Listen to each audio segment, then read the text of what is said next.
বন্ধুরা, এটা হচ্ছে জুলাই মাস, অর্থাৎ ঋতুচক্রের সপ্তম মাস, নাম্বার 7, মান্থ অফ 7। এবং এই মাসটি অনেক ক্ষেত্রেই দেখা যায়, আপনারা যে সিস্টেমে অর্থাৎ সানশাইন অনুযায়ী আমি যখন রাশিফল বলি, দেখবেন এই মাসটি হচ্ছে রুলড বাই মুন, অর্থাৎ চন্দ্র। বাংলাতেও দেখবেন যে এই সময়কার যে সমস্ত বাচ্চা যারা জন্মেছে বা জন্মাচ্ছে, তাদের কিন্তু জোডিয়াক হচ্ছে ক্যান্সার বা ক্যান্সেরিয়ান, অর্থাৎ রুলড বাই মুন। অর্থাৎ এই মাসের সঙ্গে চন্দ্রের একটি খুব সুন্দর সম্পর্ক থাকে। চন্দ্র নিয়ন্ত্রণ করে এদের মন এবং মানসিকতাকে। কিন্তু নাম্বার 7কে বলা হয় it's a karmic number. Number 8কেও অবশ্যই বলা হয় কার্মিক নাম্বার, বাট নাম্বার 7কেও বলা হয় কার্মিক নাম্বার। এবং এই মাসটি হচ্ছে রুলড বাই নেপচুন, অর্থাৎ কেতু দ্বারা নিয়ন্ত্রিত একটি মাস। তো নাম্বার 7 এই সংখ্যাটি হচ্ছে কেতুর দ্বারা নিয়ন্ত্রিত। এবং কেতুকে আমাদের শাস্ত্রে কি বলা হয়েছে না, বলা হয়েছে যে একটি দৈত্য যেটার হচ্ছে মাথাটা কাটা এবং নিচের অংশটি সর্পের মতো পাকানো, অর্থাৎ স্কুয়েরেল টাইপ। তো অনেক ক্ষেত্রে মনে করা হয় কেতুর যেহেতু মাথা নেই, তার কি মস্তিষ্ক নেই? একেবারেই তা না। কেতুর মস্তিষ্ক নিহিত থাকে অনেক ডিপার নলেজ গেইন করবার জন্য। কেতু ইজ এ নাম্বার, অর্থাৎ নাম্বার 7 এটা হচ্ছে ইটস এ কার্মিক নাম্বার। আমি আগেই বলেছি, this is the number of meditation, this is the number of concentration, আর this is the number of occult. আপনার যতগুলো অকাল্ট সায়েন্সের ওপর যদি আপনি রিসার্চ করেন, এরা কিন্তু নাম্বার 1-এ যেতে পারে। আপনার কোনো গুপ্ত গুহ্য বিদ্যা, তাতে এদের অসম্ভব রুচি থাকে। তন্ত্র মন্ত্র ইত্যাদিতেও থাকে। এবং যে কোনো রকমের হিলিং প্রফেশন, যেমন ধরুন রেকি, সাইকোথেরাপি, এতেও কিন্তু এরা জিনিয়াস প্রমাণিত হয়। এটা ছাড়াও শুধুমাত্র তন্ত্রমন্ত্র আর সাইকোথেরাপি নয়, এরা যদি প্রত্নতত্ত্ব বিষয়ে এরা মনোযোগ দেয়, তো সেক্ষেত্রেও কিন্তু এরা কিন্তু মাস্টার হতে পারে। আপনি কি করে বুঝবেন যে আপনার মধ্যে এই জিনিসগুলো আছে? খুব সহজ সলিউশন বলে দিচ্ছি। এর উত্তর আছে আপনার ডেট অফ বার্থে। যদি আপনি কোনো মাসের 7 তারিখ, 16 তারিখ এবং 25 তারিখ জন্মেছেন বা জন্মে থাকেন, ইউ আর নাম্বার 7। তো নাম্বার 7 কি কি জিনিসে রুচি রাখে এবং কি কি জিনিস নিয়ে তাদের উন্নতি বা অগ্রগতি হয় বা প্রফেশন হয়, সেটা তো বলেই দিলাম।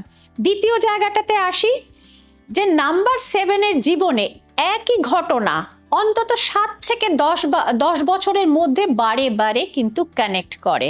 কি কি ঘটনা কানেক্ট করে?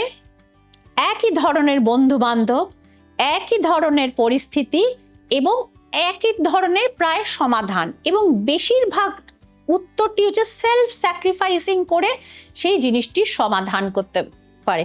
কেতু যেহেতু কার্মিক প্ল্যানেট, সুতরাং জাগতিক ভোগ সুখ তাকে খুব একটা স্পর্শ কিন্তু করে না। খুব অল্প বয়সে করলেও কিন্তু মোটামুটি দেখা যায় 42 অনওয়ার্ডস এরা জাগতিক মোহ থেকে ক্রমশ বেরোতে থাকে। এবং আরেকটি জিনিস, যদি আপনি নাম্বার 7 হন, আপনার জীবনে ধোঁকা বা প্রতারণা বারবার আসবে। It's a cycle. এই ধোঁকা বা প্রতারণার চক্র কিন্তু আপনার জীবনে বারবার আসবে। হতে পারে আপনার 16 বছর বয়সে, হতে পারে আপনার 24-25 বছর বয়সে, হতে পারে আপনার 33-34 বছর বয়সে। এবং এই ধোঁকা, এখান থেকে বেরোনোর আপনার যে প্রসেস, এবং নিজেকে মানে সাপ যেমন নিজের খোলসটা ছেড়ে বেরিয়ে যায় না, এরকম ভাবে কেতুর জাতক বা নাম্বার 7 নিজের একটা জিনিস স্যাক্রিফাইস করে কিন্তু বেরিয়ে যান, এবং আর টু দ্য পিওরেস্ট সোল। তো সুতরাং আপনি যদি নাম্বার 7 হন, তাহলে দেখুন আপনার বন্ধু বান্ধবরা আপনাকে ধোঁকা দিয়েছে কিনা। নাম্বার 2, আপনার প্রেম সম্পর্কে আপনি ধোঁকা খেয়েছেন কিনা। নাম্বার 3, আপনার বিবাহে আপনি প্রতারিত হয়েছেন কিনা।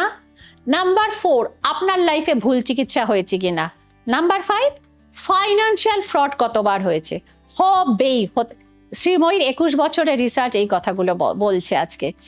তো সুতরাং অনেক জায়গায় আমি শুনি নাম্বার 8 সম্পর্কে প্রচুর আলোচনা হয়, নাম্বার 9 সম্পর্কে প্রচুর আলোচনা হয়, নাম্বার 4 সম্পর্কে আলোচনা হওয়ারও খুব একটা অভাব নেই।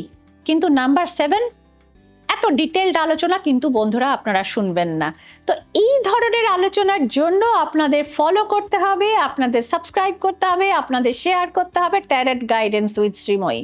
কি বন্ধুরা, যেগুলো বললাম মিলছে কি? মিলছে তো? তো সুতরাং এইভাবে তাহলে নাম্বার 7-এর কি জীবনটাই কি দুঃখ পাওয়ার জন্য?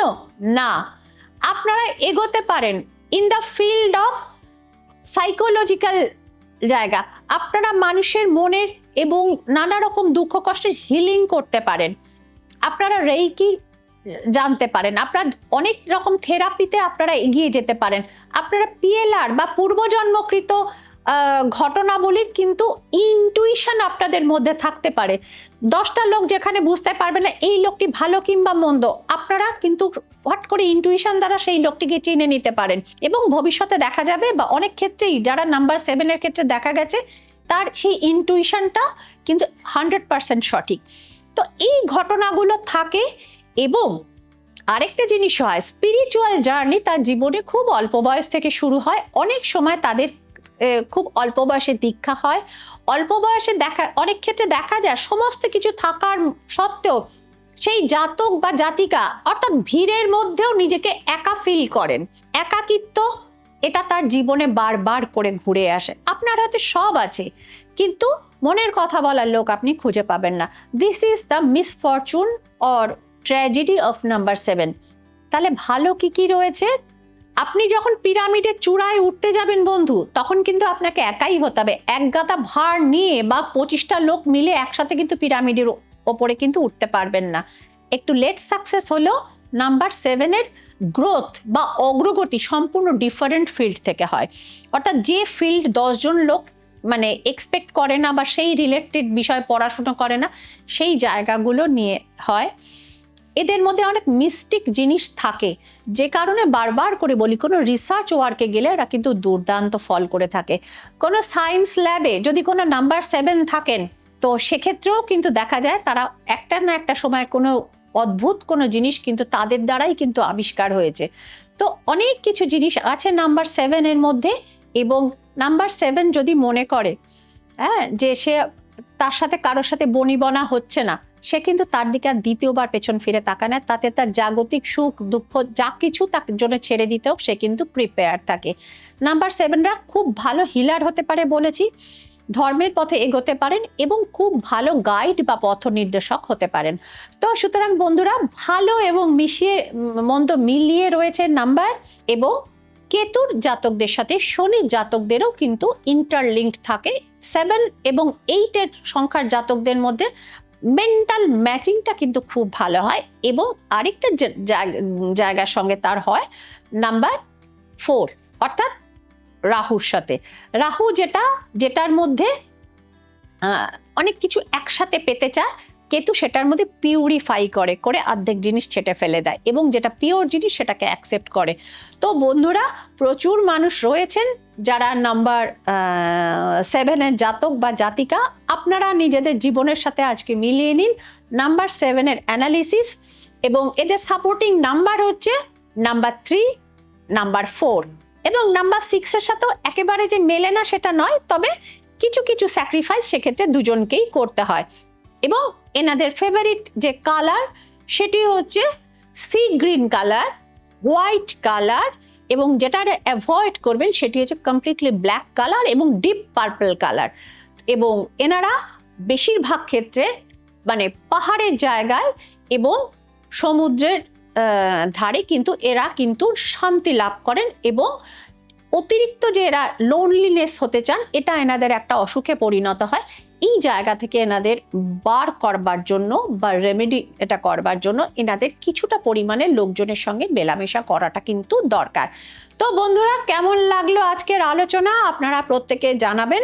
কমেন্ট সেকশন কিন্তু আমার খোলা থাকে। আর যারা মনে করছেন নিজেদের বার্থ নাম্বার নিয়ে শ্রীময়ীর সঙ্গে যোগাযোগ করতে চান, নিচে সেক্ষেত্রে যোগাযোগের নাম্বার এবং চেম্বার্সগুলো মেনশন করা রয়েছে। ফোন ধরার জন্য আমার অ্যাসিস্ট্যান্টরাও রয়েছেন। প্রায়র অ্যাপয়েন্টমেন্ট করে বুকিং নিয়ে আমার সাথে অনলাইন বা অফলাইনে আপনারা নিজেদের কনসালটেশন নিতেই পারেন। ভালো থাকবেন বন্ধুরা।